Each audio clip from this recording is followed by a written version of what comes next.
Hello friends, I'm going to share with you a few interesting things about English. I know all of you want to speak English, though you feel that you don't know much of it. Now, the interesting thing is, if you want to speak English, you should not study it.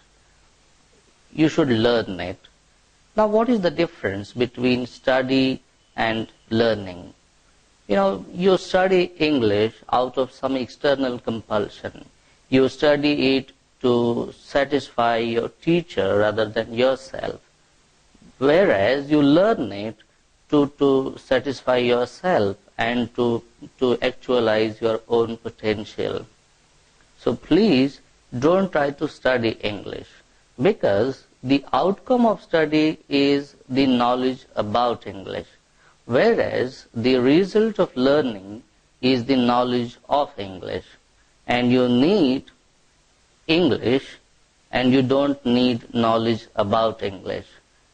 The second interesting thing is, you should speak English pragmatically rather than grammatically. What do I mean by this? You should begin with what you know rather than what you don't know. Because, let me give an example. Suppose you want to enter into your boss's chamber and you want to seek his permission. And as the bosses are, they're always busy and fully engrossed in their work, and you want to disturb him. So how would you do that? I would suggest that you just knock the door twice, and of course politely, and try to attract their attention.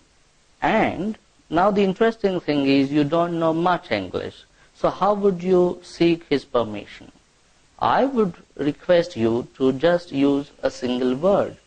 You may say, "Sir," and that would attract the boss's attention, and you can, peep into the chamber and step in if the boss, heeds your knock and gives you permission. Now let me tell you an interesting thing about this communication event.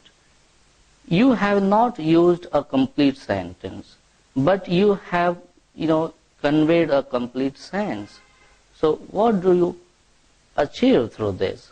You can speak English without using a complete sentence. Every time you need not be a perfect speaker, you have to be an effective speaker. That's why I say, speak English pragmatically rather than grammatically. I think these two suggestions will help you to begin speaking English from beginning. Thank you.